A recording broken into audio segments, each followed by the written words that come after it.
बना लो भैया, ठीक से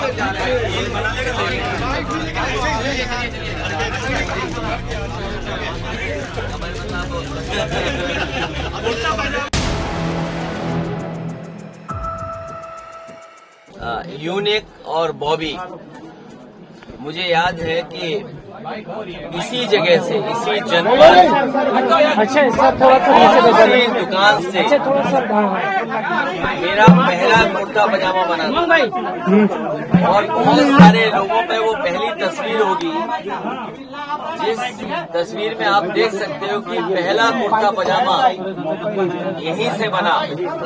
और मुझे लगता है कि जब तक राजनीति में रहेंगे हम लोग यहीं से कुर्ता पजामा सिल करके जाएगा। आप तो बाइट हो रही है। वो दिन याद है, शायद इनके कारीगरों को वो समय याद होगा। शेरवानी सिलवाने की बात चली थी, कोई 24 घंटे में 48 घंटे में शेरवानी नहीं बनती है। हमारे साथ आदरणीय मौलाना खालिद रशीद साहब, तो वो जानते होंगे शेरवानी इतनी जल्दी नहीं सिली जाती, लेकिन ये यूनिक टेलर, यूनिक काम इन्होंने किया कि 48 घंटे में ही हमारी शेरवानी बनवा के तैयार कर दी। तो पहले दिन से कुर्ता पजामा पहनने का काम यहाँ से हुआ है और असर ये कि मैं देखता हूँ सिलाई से पता लग जाता है कि समाजवादियों के बहुत सारे नेताओं के कुर्ते पजामे यहीं से बने हुए हैं।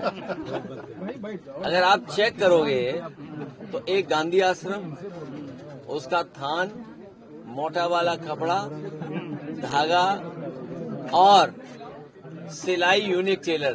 उनको ये भी लगता है कि अगर यूनिक टेलर से सिलवा लेंगे यहाँ पर तो विधायक सांसद भी बन सकते हैं। हो सकता है ये बात, ये रिसर्च की बात है हमारे पत्रकार साथियों के।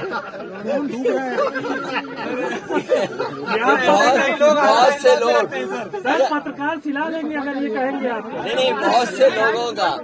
और देखिए, और ये एक शुभ घटना है।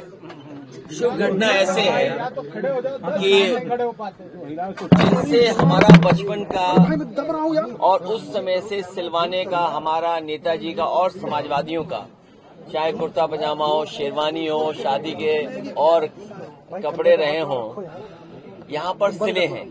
और ये कार्यक्रम मैंने तय किया था लगभग 1 महीना हो गया है, उससे पहले 1 महीना। और 1 महीने पहले जब तय किया था कि नवरात्र में इस तारीख को यहाँ पर उद्घाटन होगा, और आज ही हम लोग देख रहे हैं कि समाजवादी पार्टी के नेता आदरणीय आजम खान साहब, उनकी भी रिहाई हो चुकी है। इसके लिए मैं कोर्ट को धन्यवाद देना चाहता हूँ और यही हम समाजवादियों का भरोसा था कि कोर्ट न्याय करेगा और उन्हें न्याय मिलेगा।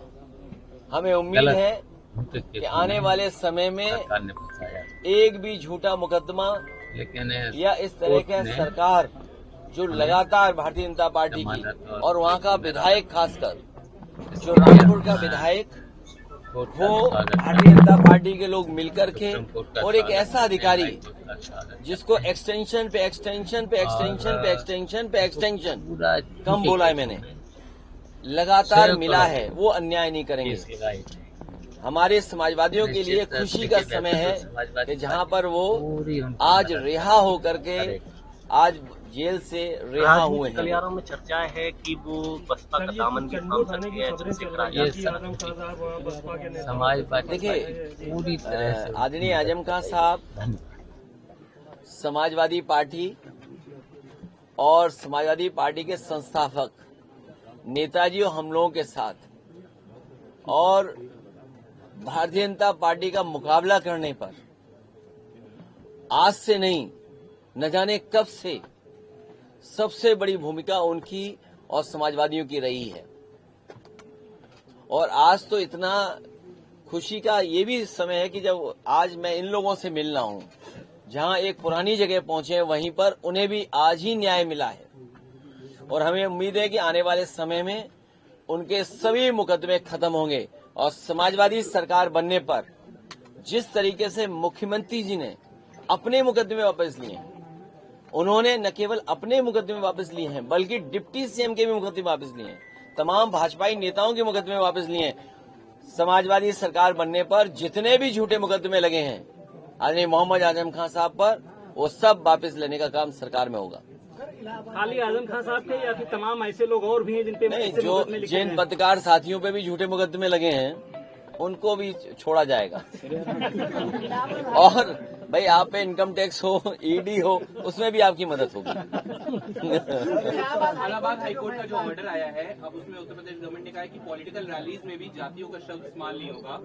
किस तरह से फिर आगे रैलियां होंगी? बताओ, सरकार अब जागी है जब स्वजाति लोगों को, वर्चस्ववादी लोगों को और ताकतवर लोगों को हर जगह बैठाया हुआ है। अगर आपका चैनल उन्हें सही चलाना है तो हो सकता है उस चैनल का हेड भी हटा दें। अखबारों के हेड तो हटे ही हटे हैं। तो ये जो 5000 साल पुरानी बातें थीं उनको दूर कैसे करेंगे? बाबा साहब भीमराव अम्बेडकर जी को जाति की वजह से भेदभाव का सामना करना पड़ा। एनिमिलेशन ऑफ कास्ट उनकी जो किताब है, निबंध है, ऐसे वो पढ़ने लायक है कि किस तरह जाति के आधार पर भेदभाव हुआ है, लोग अपमानित हुए।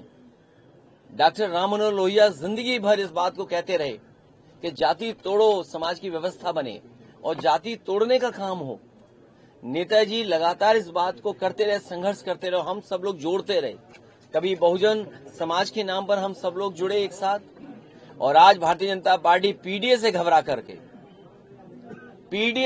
करके, हालांकि वो हाईकोर्ट का फैसला है, लेकिन मैं ये मानता हूं हमारा पहला इमोशनल, भावनात्मक रिश्ता अगर कोई है तो वो जाति है। वो कोई डिनाई नहीं कर सकता है।